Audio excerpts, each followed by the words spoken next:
Hello everyone, we will talk about sets today, and what we will discuss is the basic concepts of sets, and this is part of Discrete Mathematics lecture.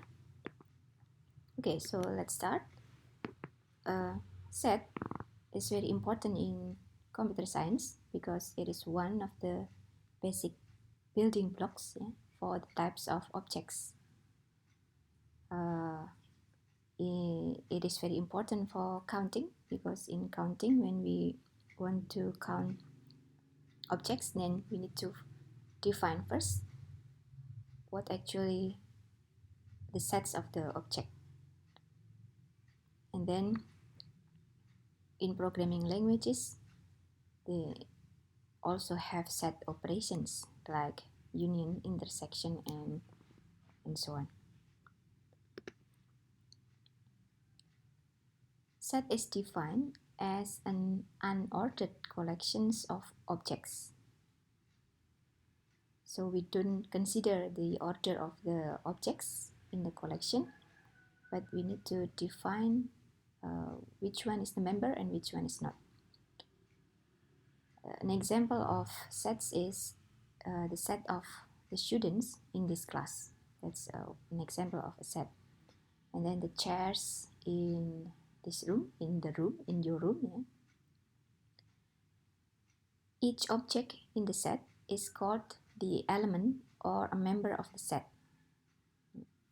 An element or member. A set is said to contain its elements. The notation of the membership is this one. Yeah? So it means that object A is an element of the set A. If an object is not an element of a set, then we just use this notation. Yeah? Object A is not an element of the set A. These are examples of set. Yeah? The first one, P1 consists of two objects here, two elements, A and B. Then P2 consists of only one element, which is also a set. Be careful with this one.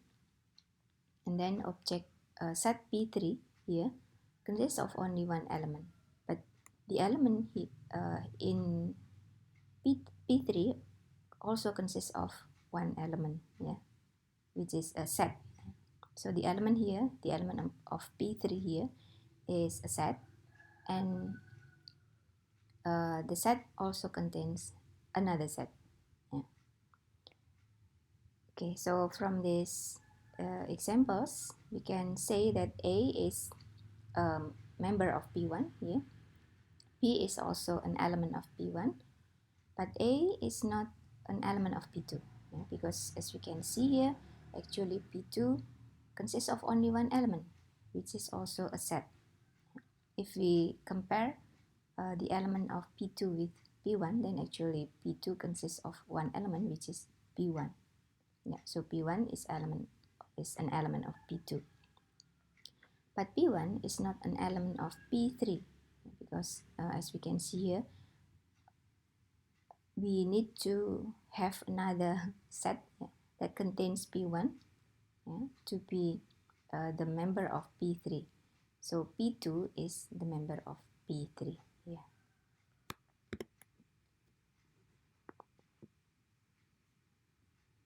If we talk about a set, usually we need to specify what we talk about. In this case, we need to implicitly or explicitly define the universal set U. So it is a set that contains everything currently under consideration, universal set U. If it is implicitly defined, then we have to be careful what we talk about. Yeah? But if it is explicitly stated, then it will be easier for us. And the contents here will depend on the context, on the definition of universal set U here. We also have a set that doesn't have any element. It is called an empty set or a null set, and this is the notation, yeah? This or this one.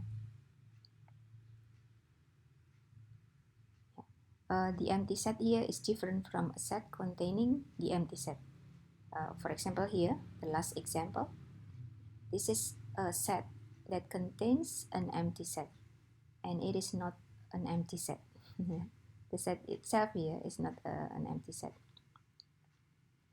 Okay, these are the examples how we write a set, empty set. Yeah? The first one here actually is not an empty set, but it is a set that contains an empty set. And then the second one here, a set that contains an empty set, and a set that contains an empty set. Yeah, so there are two elements in the set. How we represent a set? There are several ways to represent a set. The first one is using roster method or enumeration. Yeah, enumeration. So in this case, we enumerate each member of the set. Since a set is a collection of unordered elements, then we don't care about the order here. So we can see that S is a set that contains ABCD. We can also say that S contains BCAD. Its distinct object is either a member or not. Yeah? So it doesn't matter if you list or if you write one object twice, yeah, or once. So A, B, C, D here will be the same as A, B, C, B, C, D. Yeah. Sometimes we also make use of ellipses here. If you want to describe a set without listing all of the members when the pattern is clear. The set of all alphabet letters here, yeah, A, B, C, D to Z. Then we use ellipses here. Okay, other examples. Next, the set of first 5 positive even numbers, yeah, 2, 4, 6, 8, and 10. And then this another set, yeah, AP. The elements are A, B, and then the set ABC and set AC. And also the other one. The set of the first 100 positive integers. We know here the pattern, so we use ellipses 1, 2 to 100. We can also make use of the standardized notation. So it is this type of representation is specific for the set that have been defined and standardized. So for example, we have the set of natural numbers n from 0, integers from 0 here, and then the set of integers with negative numbers, 0 and positive numbers, and then C plus is the set of positive integers, 1, 2, 3, and so on. We also have R, the set of real numbers. R plus is the set of positive real numbers. Then we also have a set of complex numbers, C. And we have the set of rational numbers, which is Q. Yeah, Q. So Q is actually part of R, like N is also part of Z. We talk about that one later on. The third type of representation is by using set builder notation. So in this case, we use this kind of notation. We specify the requirement of the member of the set X such that the requirement of X. These are examples. A is the set of positive integers less than 4. Then we can make use of this kind of representation. A is the set of elements X in which X is the member of P. prime number, positive integers, and then x is less than 4. Maybe we can make use of z plus here. If we want to enumerate, then actually this is the enumeration. The second example, S contains elements x, in which x is a student in this class. And the last way to represent a set is by using Venn diagram. It is geometric visualization. Actually, the main idea here is to show the relationship between sets. So in Venn diagram, usually we have more than one set. But it is also possible that we use or we represent just one set. In Venn diagram, we need to also specify the universal set U. It is represented as box here, as a box. It should be a box here, box U. And then each subset of U, which is the sets that we want to visualize, is represented as a circle inside the box. So we have here two sets, A and B. But there are also members of U which do not belong to either E or B. Okay. So we have here U. U is the set of 1 to 8, and then A is 1, 2, 3, 4, 3, 5, while B is 2, 5, 6, 8. So this is the Venn diagram of this example. Okay, set cardinality. We can use we can list we can enumerate the member of set, and in this case we can count the number of distinct elements in A, and it is called the cardinality of A. And this is the notation, cardinality of A. A set is finite if its cardinality is a natural number. So if we can represent the cardinality of a set as a natural number, then it is a finite set. This is an example of a finite set. Actually, two examples here. So x is a prime less than 20, then this is the list here. And if we count here, there are 8 members. So the cardinality of P here is 8. And the cardinality of T here is 4. 1, 2, 3, 4. So both are finite sets.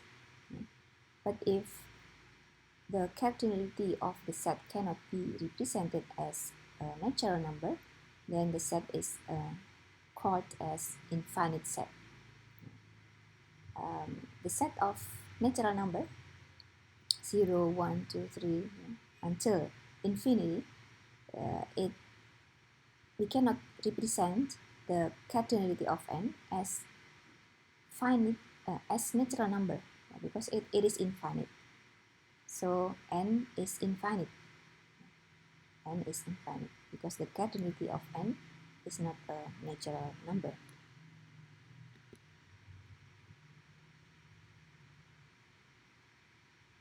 Subsets. Set A is a subset of B if each member of A is a member of B. We can represent the subset relationship here in a Venn diagram using this kind of representation. In this case, each member of A here is also a member of B. The notation is like this. A is a subset of B. B is called as a superset of A. B is a superset of A. You can use this notation, but the direction is reversed. B is a superset of A.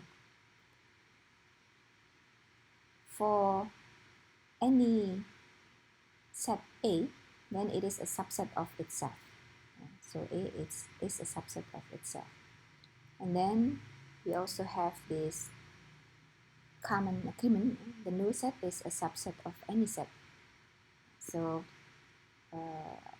any set, one of the subset of any set is always this null set or empty set. Then we also have this transitive relationship. If A is a subset of B and B is a subset of C, then A is a subset of C. And we also have this the equality, but we will talk about that later on. These are examples. 2, 3 is a subset of the set contains 1, 2, 3, 4. Natural number is a subset of integers, and integers is a subset of real numbers. So natural number is a subset of real numbers.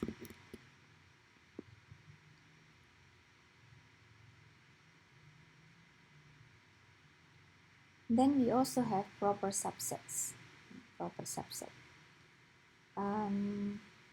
It is actually a type of subset, but with more requirement.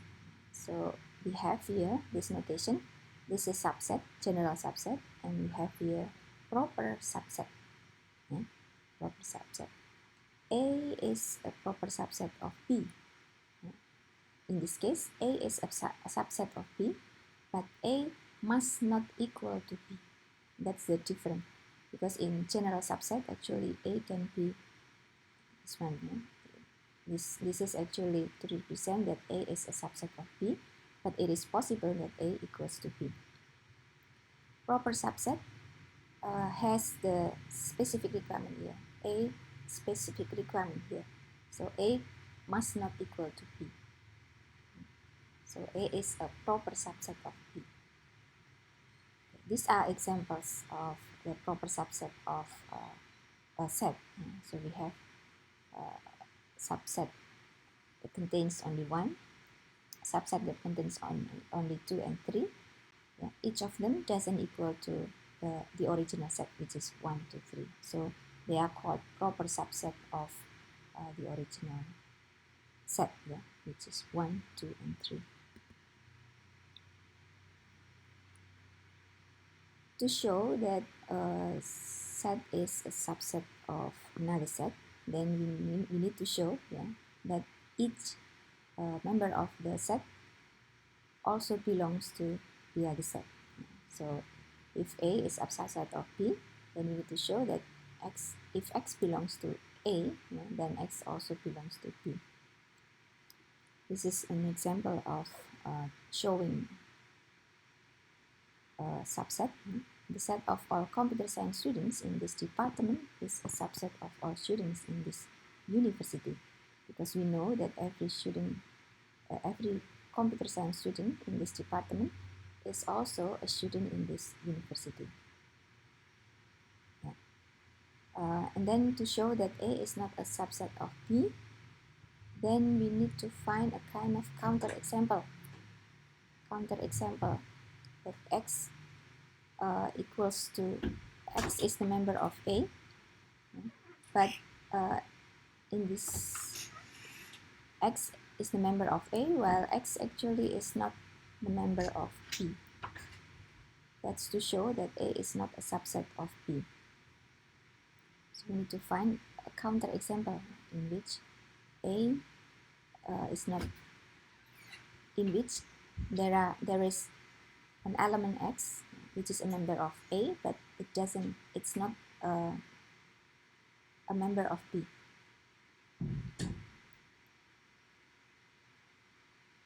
To show that R is not a subset of Z, this is the set of real numbers, Z is the set of integers. To show that R is not a subset of Z, then we need to find an element in which it is an element of R, but not an element of Z. And we can just find any rational number, any real number here, which is not an integer. square root of 2. Square root of 2 is a rational number, but sorry, not rational number, it's a real number, but it is not an integer. So very easy for this one. Equality of sets, equality of sets, I think I already mentioned previously. A equals to B if and only if each element of A is an element of B and each element of B is an element of A as well. And we previously, in this previous slide, we saw this one. A equals to B if and only if A is a subset of B and B is a subset of A. Yeah. So we have here, for example, A consists of 0 and 1, and then B here, if we see the requirement here, actually the number is also 0 and 1, so A equals to B. If we have three sets here, A, B, C, then these are axioms. Yeah? A equals to A, B equals to B, C equals to C. I think this is obvious. Then if A equals to B, then B equals to A. Then if A equals to B and B equals to C, then A equals to C. Yeah? Transitive relationship. A equivalency of sets. Yeah?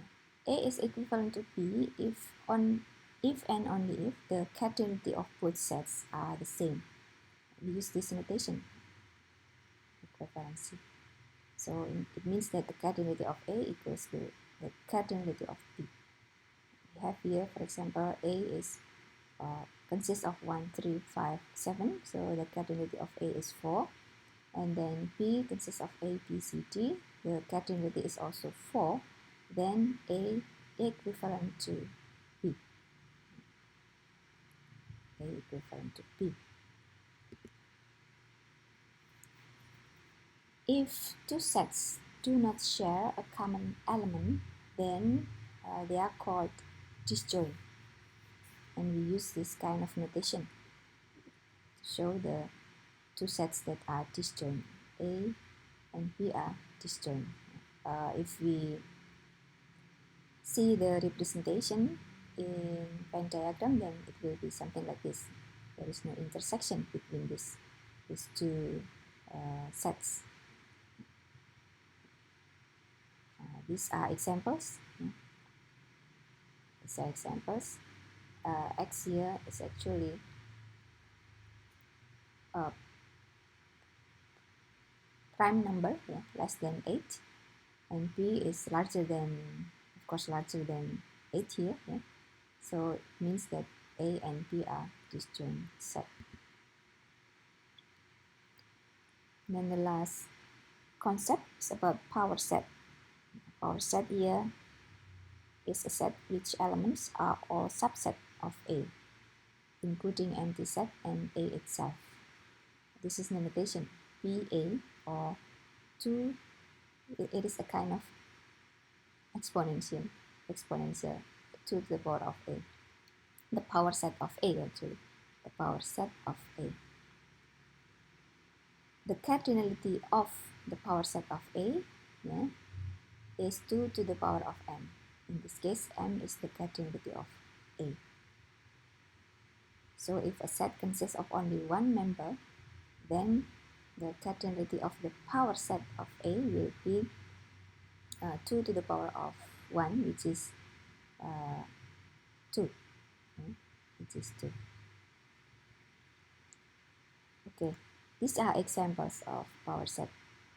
We have here general set. A consists of 1 and 2. Then the power set of A will consist of